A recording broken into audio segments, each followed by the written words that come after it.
Hello दोस्तों, स्वागत है आप सभी का आपके अपने YouTube channel study non stop पर। तो कैसे हैं आप सभी लोग? उम्मीद करता हूं आप सभी अच्छे होंगे। तो दोस्तों, आज की क्लास में हम लोग इंग्लिश के क्वेश्चंस करेंगे और ये जो प्रैक्टिस सेट मैंने लिया है ये ई विद्या प्रकाशन की बुक है, Allahabad high court group C या ग्रुप डी एग्ज़ाम के लिए। इसमें प्रैक्टिस सेट आपको दिए गए हैं, तो इसी का प्रैक्टिस सेट मैं आपको करा रहा हूँ। आज पहला प्रैक्टिस सेट और इसके जो है 25 क्वेश्चंस मैं आपको यहाँ कराऊंगा।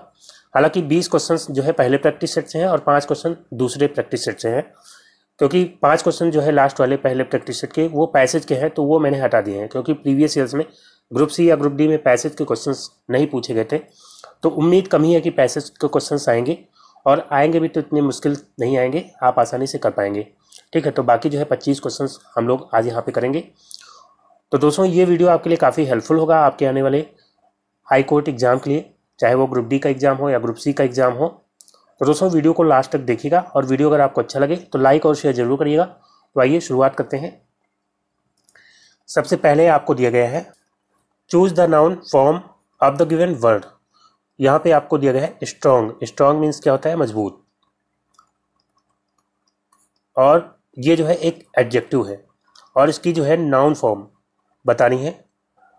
ठीक है, संज्ञा के रूप में स्ट्रॉन्ग को जो है कैसे लिखा जाएगा? स्ट्रॉन्गली, ये तो एडवर्ब हो जाएगा। जहाँ पे आपको लास्ट में एल वाई देखने को मिल जाए, ज़्यादातर वो जो है एडवर्ब होते हैं। और स्ट्रॉन्गनेस, स्ट्रॉन्गनेस जैसा कोई वर्ड नहीं होता है। स्ट्रेंथ यहाँ पे राइट आंसर हो जाएगा। स्ट्रेंथ ये जो है नाउन हो जाएगा और ये एब्स्ट्रैक्ट नाउन होगा, यानी भाववाचक संज्ञा, जिसका मतलब क्या होता है? स्ट्रेंथ मतलब शक्ति या जो है मजबूती भी कह सकते हैं। तो सी ऑप्शन यहाँ पे राइट आंसर होगा। बाकी स्ट्रेंथन यहाँ पे दिया गया है, ये जो है वर्ब होगी, यानी कि क्रिया, और इसका मतलब क्या होता है? मजबूत करना, मजबूत करना। तो यहाँ पे आपका right answer option C strength जो है ये नाउन के फॉर्म में हो जाएगा। फिर दोस्तों अगला क्वेश्चन लेते हैं। नेक्स्ट है give the proper relative pronoun in the following sentence. दिया गया है all dash glitters is not gold. तो बताइए यहाँ पे क्या हो जाएगा? रिलेटिव प्रोनाउन यानी कि संबंध सूचक प्रोनाउन, यहाँ पे क्या होगा? विच होगा। तो दोस्तों विच आता है ऑब्जेक्ट के लिए आता है या एनिमल के लिए आता है,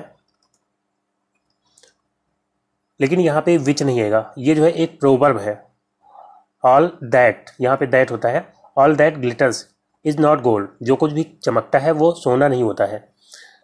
तो यहाँ पे दैट इसका राइट आंसर होगा।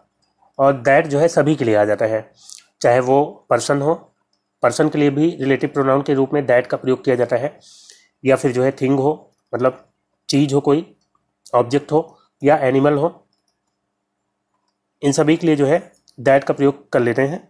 लेकिन विच का प्रयोग जो है ऑब्जेक्ट के लिए करते हैं, एनिमल के लिए करते हैं, पर्सन के लिए नहीं करते हैं। हु या होम, इनका प्रयोग जो है पर्सन के लिए किया जाता है। ठीक है, तो यहाँ पे दैट बिल्कुल राइट आंसर हो जाएगा। फिर दोस्तों नेक्स्ट क्वेश्चन लेते हैं। अगला है एडजेक्टिव ऑफ बॉडी इज। यहाँ पे बॉडी जो कि एक नाउन है, बॉडी मतलब शरीर, तो ये नाउन है और इसका एडजेक्टिव फॉर्म बताना है। तो कॉर्पोरियल यहाँ पे दिया गया है।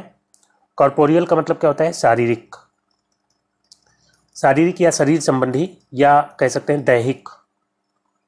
और बॉडीली मतलब भी क्या होता है? शारीरिक, शारीरिक या शरीर संबंधी। और कॉर्पोरियल इसका भी मतलब क्या होता है? भौतिक या शारीरिक, भौतिक या शारीरिक, भौतिक या शारीरिक।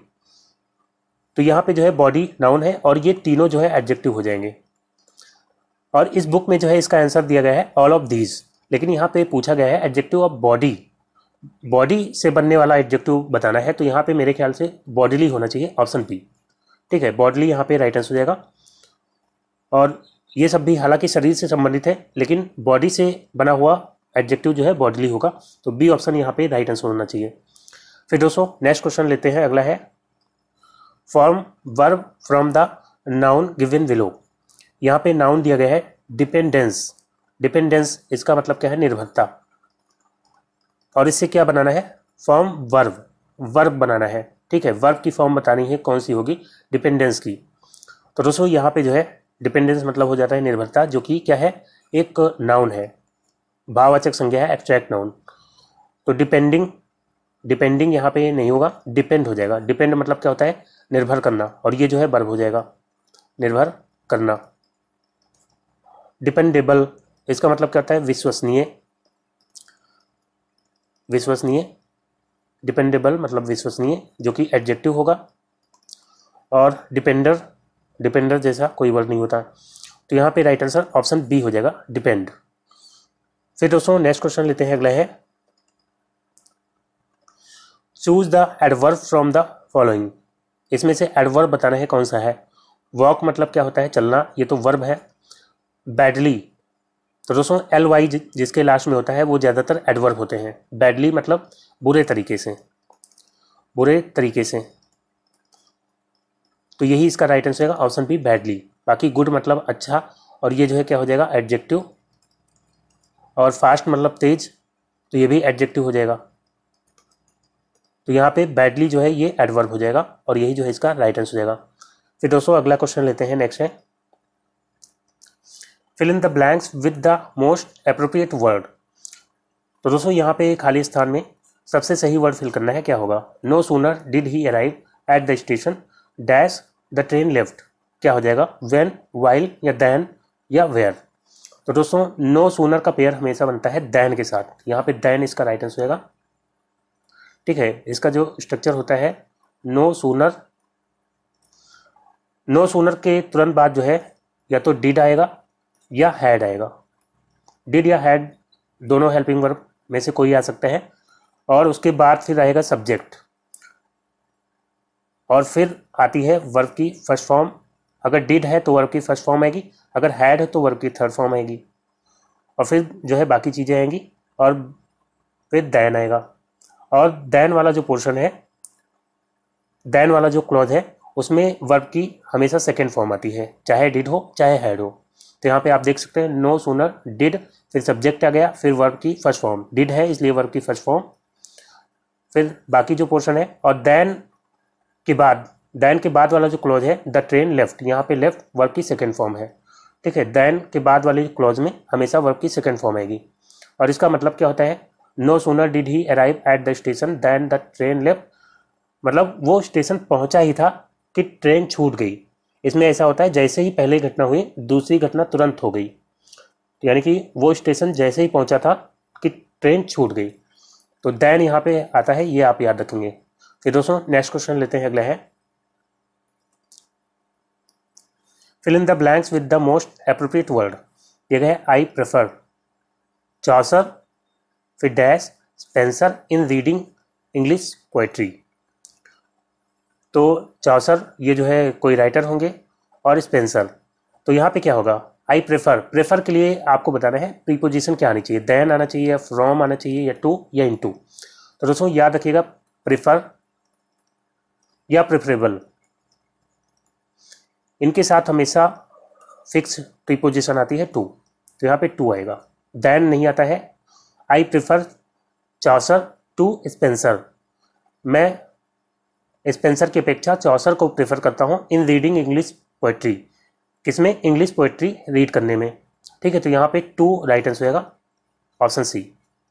फिर दोस्तों नेक्स्ट क्वेश्चन लेते हैं, अगला है which of the following has all the words beginning with the same consonant sound. Consonant मतलब व्यंजन, तो यहाँ पे बताना है किस ऑप्शन में दोनों जो वर्ड हैं वो सेम कॉन्सोनेंट साउंड से शुरू हो रहे हैं। यहाँ पे ऑप्शन है सन और सिटी, तो यहाँ पे दोनों सा से शुरू हो रहे हैं, सा से सन, सा से सिटी, तो यही इसका राइट आंसर रहेगा। बाकी काइट में देखेंगे, काइट में का से शुरू हो रहा है काइट, और सिटी जो है सा से शुरू हो रहा है, तो ये नहीं होगा। और हाउस में जो है ये हा से शुरू होता है हाउस, और ये होता है आवर, हावर नहीं पढ़ते इसको, आवर पढ़ते हैं, तो ये अ से शुरू हो रहा है, और ये जो है वावेल साउंड से शुरू हो रहा है। ठीक है, जबकि दोनों कॉन्सोनेंट साउंड से शुरू होने चाहिए, और दोनों सेम कॉन्सोनेंट साउंड से शुरू होने चाहिए, तो ये ऑप्शन नहीं हो सकता। अम्ब्रेला ये आ से शुरू है, और यूनिवर्सिटी तो ये या से शुरू है। ठीक है, तो ये भी अलग अलग साउंड से शुरू हो रहे हैं, तो ये भी नहीं होगा। तो राइट आंसर क्या होगा, ऑप्शन ए यहाँ पे बिल्कुल राइट आंसर हो जाएगा। फिर दोस्तों अगला क्वेश्चन लेते हैं, नेक्स्ट है fill in the blank with suitable determiner given below the sentences. यहाँ पे खाली स्थान में सबसे सही डिटरमाइनर फिल करना है, दिया गया है there were, dash passengers in the second class sleeper coach. तो दोस्तों यहाँ पे आइदर, बोथ, 20 या एनी क्या फिल होगा। तो दोस्तों यहाँ पे जो है आइदर तो हो नहीं सकता, आइदर आता है या तो के लिए, और आइदर के साथ फिर और भी आता है, तो यहाँ पे आइदर से कोई सेंस बनेगा नहीं। बोथ भी यहाँ पे नहीं होगा, there were both passengers in second class sleeper coach, तो इससे भी कोई सही सेंस बनेगा नहीं। सबसे अप्रोप्रिएट यहाँ पे पूछा गया है तो 20 यहाँ पे हो जाएगा। There were 20 passengers in second class sleeper coach, ठीक है। तो यहाँ पे सी ऑप्शन राइट आंसर होगा। और 20 ये जो है किस तरह का डिटरमाइनर है, तो दोस्तों 20 ये जो है न्यूमरल, ये जो है न्यूमरल डिटरमाइनर हो जाएगा, ठीक है। तो यहाँ पे 20 बिल्कुल राइट आंसर हो जाएगा, ऑप्शन सी।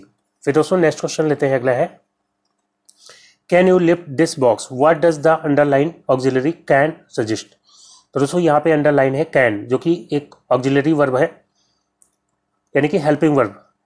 और ये जो है क्या दर्शाता है, कैन यहाँ पे क्या दर्शाता है, कैपेसिटी दर्शाता है या कॉम्पिटेंस दर्शाता है या एबिलिटी या स्किल। तो दोस्तों कैन की अगर हम बात करते हैं तो कैन जो है ये कैपेसिटी भी दर्शाता है और पावर भी दर्शाता है और एबिलिटी भी दर्शाता है, एबिलिटी भी दर्शाता है, और इसके अलावा पॉसिबिलिटी भी दर्शाता है, इम्पॉसिबिलिटी भी दर्शाता है, और अलाउ करने के लिए भी, अलाउ के लिए भी प्रयोग किया जाता है कैन का, यू कैन कम इन, इस तरह से, या परमिशन देने के लिए, टू परमिट, परमिशन देने के लिए भी कैन का प्रयोग करते हैं। ऑर्डर देने के लिए भी प्रयोग किया जाता है, यू कैन गो नाउ, इस तरह से, ठीक है। ऑर्डर देने के लिए भी कैन का प्रयोग करते हैं। तो यहाँ पे जो है इस सेंटेंस में can you lift this box, ये जो है इसमें एबिलिटी शो करने के लिए जो है प्रयोग किया गया है। यहाँ पे ऑप्शन सी राइट आंसर हो जाएगा, एबिलिटी, यानी कि क्षमता या योग्यता। क्या तुम इस बॉक्स को उठा सकते हो, तो क्षमता या योग्यता। कैपेसिटी क्या होता है, कैपेसिटी क्षमता होता है, लेकिन जैसे कोई बाल्टी है उसमें कितना पानी आ सकता है, वो होती है कैपेसिटी, जिसको धारिता कहते हैं हिंदी में। तो यहाँ पे कैपेसिटी नहीं होगा, ठीक है। कैपेसिटी मतलब धारण करने की क्षमता, और एबिलिटी मतलब जो है क्षमता या योग्यता, और सी ऑप्शन यहाँ पे बिल्कुल राइट आंसर हो जाएगा। फिर दोस्तों नेक्स्ट क्वेश्चन लेते हैं, अगला है fill in the blanks with the past perfect continuous tense. तो दोस्तों यहाँ पे सेंटेंस दिया गया है the doctor was very tired, doctor बहुत थका हुआ था, एज ही। अब यहाँ पे पास्ट परफेक्ट कॉन्टिन्यूअस का स्ट्रक्चर बनाना है। तो पास्ट परफेक्ट कॉन्टिन्यूअस में जो है क्या होता है, हेल्पिंग वर्ब आती है हैड प्लस बीन, और वर्ब की आईएनजी फॉर्म आती है, ठीक है। तो यहाँ पे जो है कौन सा ऑप्शन राइट होना चाहिए, हैज वर्कड नहीं होगा, हैड वर्क नहीं होगा, हैड और बीन और वर्ब की आईएनजी फॉर्म, ऑप्शन सी यहाँ पे राइट आंसर होगा, ठीक है। The doctor was very tired, doctor बहुत थका हुआ था, as he had been working alone, क्योंकि वो अकेले कार्य कर रहा था, ठीक है। तो सी ऑप्शन बिल्कुल राइट आंसर हो जाएगा। फिर दोस्तों नेक्स्ट क्वेश्चन लेते हैं, अगला है change the given sentence in passive voice, sentence को पैसिव में बदलना है, दिया गया है Rita writes letter to him every day.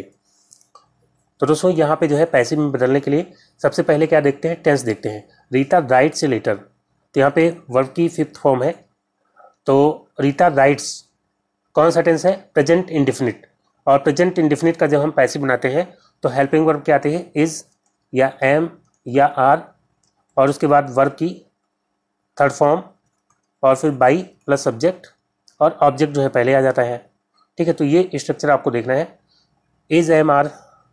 अब यहाँ पे ऑब्जेक्ट कौन है, रीता राइट से लेटर टू हिम, तो ए लेटर यहाँ पे ऑब्जेक्ट है, ठीक है। ए लेटर ऑब्जेक्ट है, तो ए लेटर ये सिंगुलर है, इसके लिए इज आना चाहिए। ए लेटर यहाँ वाज दिया गया है, नहीं होगा, a letter is written to him by Rita everyday, यही इसका राइट आंसर है। A letter is written to him by Rita everyday. फिर दोस्तों नेक्स्ट क्वेश्चन लेते हैं, अगला है change the sentence into indirect speech, सेंटेंस को इनडायरेक्ट में बदलना है, दिया गया है the man said let me have the first chance, आदमी ने कहा मुझे पहला चांस लेने दो। तो दोस्तों यहाँ पे जो है इसका राइट आंसर क्या होगा, the man said let me have the first chance, ये इंपरेटिव सेंटेंस है यहाँ पे, रिपोर्टेड स्पीच।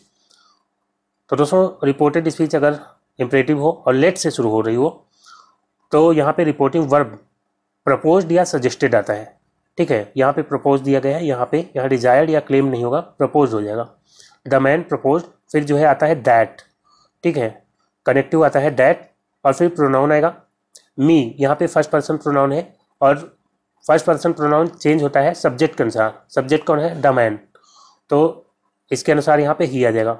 और फिर प्रोनाउन के बाद आता है शुड, और फिर आती है वर्ब की फर्स्ट फॉर्म इसमें, ठीक है। तो हैव हो जाएगा, शुड के बाद have.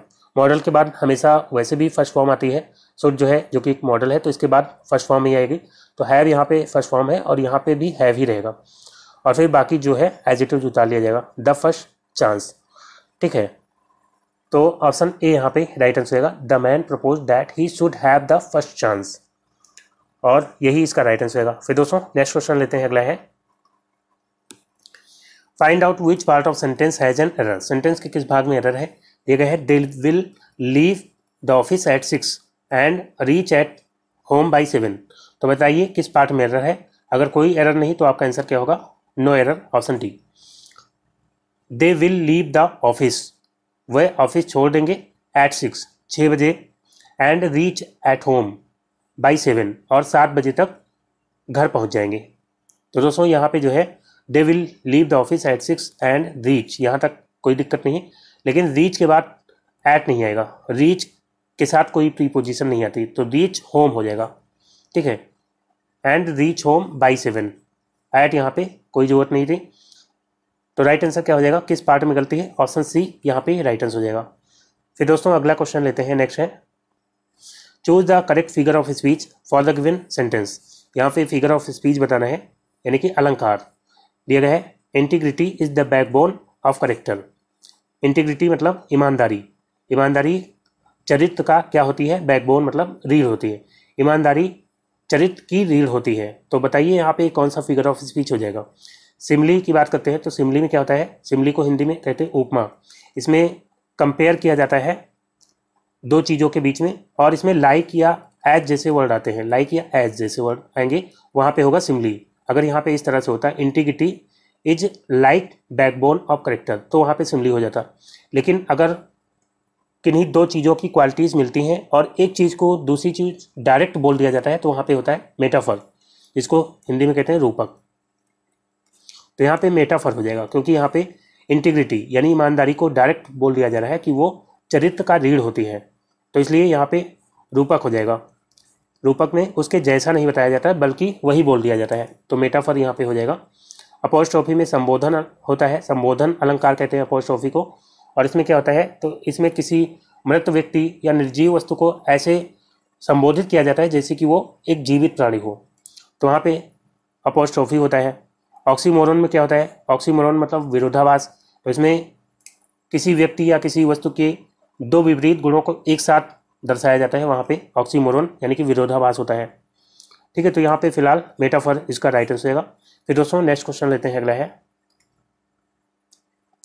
Select the most appropriate synonym of given word.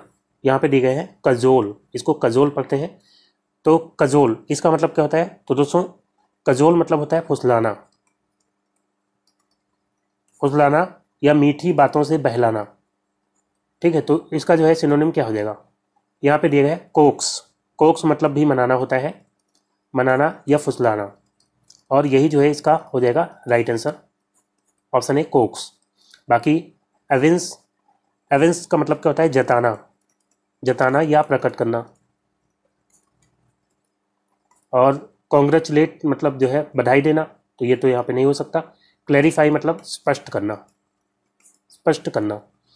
तो यहाँ पे पहला ऑप्शन बिल्कुल राइट आंसर होगा कोक्स। फिर दोस्तों नेक्स्ट क्वेश्चन लेते हैं, अगला है select the most appropriate antonym of given word. अब आपको एंटोनिम यानी कि अपोजिट बताना है डेप्टर का। डेटर, इसको डेटर पढ़ते हैं, डेप्टर नहीं, बी साइलेंट होता है। डेटर, डेटर का मतलब क्या होता है? इसका मतलब होता है ऋणी, ऋणी या कर्जदार जो कर्जा लेता है, ठीक है। तो यहाँ पे जो है ऑप्शन दिया गया है रिलेक्टेंट। रिलेक्टेंट मतलब क्या होता है? संकोची, संकोची या संतुष्ट भी होता है। और रिजिड मतलब कठोर होता है। स्टैटिक मतलब स्थिर होता है। क्रेडिटर मतलब क्या होता है? क्रेडिटर मतलब होता है ऋणदाता, जो ऋण देता है। डेटर जो है वो ऋण लेता है, कर्जदार होता है, लेकिन क्रेडिटर जो है ऋण देता है, ऋणदाता होता है। और यही जो है इसका अपोजिट हो जाएगा क्रेडिटर। फिर दोस्तों नेक्स्ट क्वेश्चन लेते हैं, अगला है choose the word to which un can not be prefixed to form a new word. तो दोस्तों प्रीफिक्स क्या होता है, जो पहले लगता है। तो इसमें से बताना है कौन सा वर्ड है जो अन लगा करके, UN अन लगा करके नहीं बनाया जा सकता। कॉन्शियस, कॉन्शियस में अन लगाएंगे तो अनकॉन्शियस हो जाएगा। कॉन्शियस मतलब चेतन और अनकॉन्शियस मतलब अचेतन, तो ये तो बन जाएगा। एबल मतलब क्या होता है, योग्य। अनेबल मतलब अयोग्य, तो ये भी अन लगा करके बन जाता है, अनेबल बन जाएगा आपका। फॉर्चुनेट, फॉर्चुनेट मतलब भाग्यशाली, और अनफॉर्चुनेट बना सकते हैं तो अनफॉर्चुनेट भी हो जाएगा। तो ये तीनों जो है अन लगा करके बन सकते हैं। फर्टाइल, फर्टाइल जो है अन लगा करके नहीं बनता है, इन लगा करके बनता है। फर्टाइल का अगर आपको अपोजिट बनाना है तो इनफर्टाइल होता है। फर्टाइल मतलब उपजाऊ होता है, उपजाऊ, और इनफर्टाइल मतलब बंजर। तो यही इसका राइट आंसर होगा फर्टाइल। फिर दोस्तों नेक्स्ट क्वेश्चन लेते हैं, अगला है fill in the blanks with the most appropriate word. दिया गया है standardized assessment means dash assessment. तो अल्टरनेटिव मतलब क्या होता है, वैकल्पिक, और फॉर्मेटिव मतलब होता है रचनात्मक, और समेटिव मतलब क्या होता है, योगात्मक, और फ्रीक्वेंट मतलब होता है बार बार।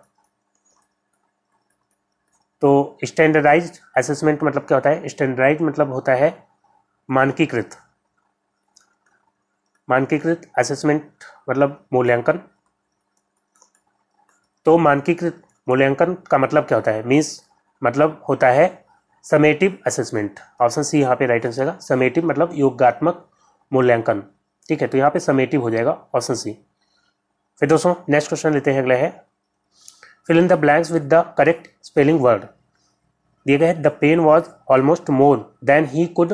अब यहाँ पे डैश की जगह क्या होगा, जो दर्द था वो लगभग ज़्यादा था, किससे ज़्यादा था, जितना वो सह सकता था। यहाँ पे पढ़ेंगे तो आपको समझ में आ जाएगा, देन ही कुड। अब यहाँ पे बियर होना चाहिए, बियर मतलब सहना होता है। अब यहाँ पे बियर जो है, ये भी बियर है, ये भी बियर है, और ये भी, और ये भी। तो कौन सा बियर होगा जिसका मतलब सहना होता है। तो दोस्तों यहाँ पे पहला ऑप्शन राइट आंसर होगा। बियर मतलब होता है सहना, जिसकी स्पेलिंग होती है BEAR, और इसी बियर का मतलब भालू भी होता है। तो यहाँ पे यही हो जाएगा बियर। बाकी बेयर मतलब क्या होता है, बेयर मतलब नंगा, जैसे बेयर फूटेड होता है मतलब नंगे पैर, ठीक है, तो बेयर मतलब नंगा होता है। और ये जो बियर है ये तो मदिरा वाला बियर है, और ये जो बियर है इसका मतलब होता है टिकठी, टिकठी या जो अर्थी होती है जिसपे 100 ले जाते हैं, तो इस बियर का ये मतलब होता है, ठीक है। तो यहाँ पे राइट आंसर ऑप्शन ए हो जाएगा। फिर दोस्तों नेक्स्ट क्वेश्चन लेते हैं, अगला है choose the noun form of the given word. यहाँ पे ग्रेव, ग्रेव मतलब क्या होता है, गंभीर, और इसका जो है नाउन फॉर्म बताना है, संज्ञा रूप इसका बताना है क्या होगा। ग्रेवली, तो LY जहाँ पे होता है लास्ट में वो एडवर्ब होते हैं, ठीक है। ग्रेवनेस, तो ग्रेवनेस जैसा कोई वर्ड नहीं होता है। ग्रेवल, ग्रेवल मतलब क्या होता है, तो दोस्तों ग्रेवल मतलब होता है कंकड़ या बजरी, कंकड़ या बजरी। और यहाँ पे ग्रेविटी राइट आंसर हो जाएगा। ग्रेविटी मतलब एक तो गुरुत्वाकर्षण होता है, वो आप सभी को पता होगा, गुरुत्वाकर्षण, और ग्रेविटी मतलब गंभीरता भी होता है, ठीक है। तो ये जो है एक एब्स्ट्रैक्ट नाउन हो जाएगा ग्रेविटी, और यही जो इसका राइट आंसर हो जाएगा। फिर दोस्तों अगला क्वेश्चन लेते हैं, चूज द करेक्ट प्रोनाउन। यहाँ पे जो है सही प्रोनाउन क्या फिल किया जाएगा, दिया गया है it was my brother who went with. अब यहाँ पे डैश की जगह क्या होगा, हर, ही, सी, हिज। तो दोस्तों इट वॉज माई ब्रदर, ये मेरा भाई था, हु वेंट विथ जो गया किसके साथ, यहाँ पे जो है एक ऑब्जेक्ट आना चाहिए, तो यहाँ पे जो है ऑब्जेक्टिव केस का प्रोनाउन आएगा, तो यहाँ पे हो जाएगा हर। हर ही यहाँ पे ऑब्जेक्टिव केस का प्रोनाउन है, और हर ही यहाँ पे राइट आंसर होगा। ये मेरा भाई था जो उसके साथ गया, ठीक है। बाकी ही जो है ये सब्जेक्टिव केस का प्रोनाउन है, नहीं होगा। सी भी नहीं होगा, ये भी सब्जेक्टिव केस का है। और हिज जो है ये पजेसिव एडजेक्टिव है, अगर पजेसिव एडजेक्टिव लाएंगे तो उसके बाद जो है कोई नाउन लाना पड़ेगा, जैसे कि हिज ब्रदर या हिज सिस्टर ऐसे हम ला सकते हैं, ठीक है। लेकिन हिज अकेले नहीं आएगा। It was my brother who went with her हो सकता है, या हिज ब्रदर या हिज सिस्टर ऐसे कर सकते हैं। तो यहाँ पे हर जो है बिल्कुल राइट आंसर हो जाएगा। फिर दोस्तों नेक्स्ट क्वेश्चन लेते हैं, अगला है find out the correct adjective form of the given word. देखिए एक्सेंट, एक्सेंट ये जो है इसका मतलब क्या होता है, लहजा, जो बोलने का तरीका होता है। जैसे अलग अलग एक्सेंट में बोलते हैं, ब्रिटिश, अमेरिकन, इस तरह से। तो एक्सेंट मतलब क्या होता है, लहजा, ठीक है। और ये क्या है, एक नाउन है, और इसका एडजेक्टिव फॉर्म बताना है। तो यहाँ पे पहला ऑप्शन दिया गया है एक्सेंचुएट। एक्सेंचुएट मतलब क्या होता है, तो दोस्तों इसका मतलब होता है बल देना। किसी शब्द पर अगर आप बल देते हैं यानी कि आप एक्सेंचुएट करते हैं, ठीक है, तो बल देना हो जाएगा, जो कि एक वर्ब हो जाएगी। एक्सेंचुअल, एक्सेंचुअल मतलब क्या होता है, लहजा संबंधी, लहजा संबंधी या उच्चारण संबंधी भी कह सकते हैं। और एक्सेंचुएटेड, एक्सेंचुएटेड जो है ये एक्सेंचुएट की जो है सेकंड फॉर्म हो जाएगी, तो ये भी एक तरह से वर्ब हो जाएगी। और एक्सेंचुएशन, एक्सेंचुएशन जो है ये क्या होगा, तो ये नाउन हो जाएगा, नाउन हो जाएगा, जिसका मतलब होता है स्वरोच्चारण, स्वरोच्चारण। तो यहाँ पे लहजा संबंधी एक्सेंचुअल ये जो है एडजेक्टिव है, ठीक है। तो यहाँ पे राइट आंसर क्या हो जाएगा, ऑप्शन बी यहाँ पे राइट आंसर है, एक्सेंचुअल। फिर दोस्तों नेक्स्ट क्वेश्चन लेते हैं, अगला है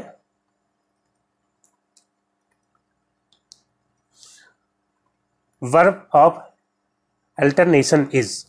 तो अल्टरनेशन, अल्टरनेशन इसका मतलब क्या होता है, परिवर्तन, परिवर्तन या अदला बदली, अदला बदली। और ये क्या है, तो ये नाउन हो जाएगा, ठीक है। और यहाँ पे जो है इसका वर्ब बताना है, वर्ब यानी क्रिया बतानी है।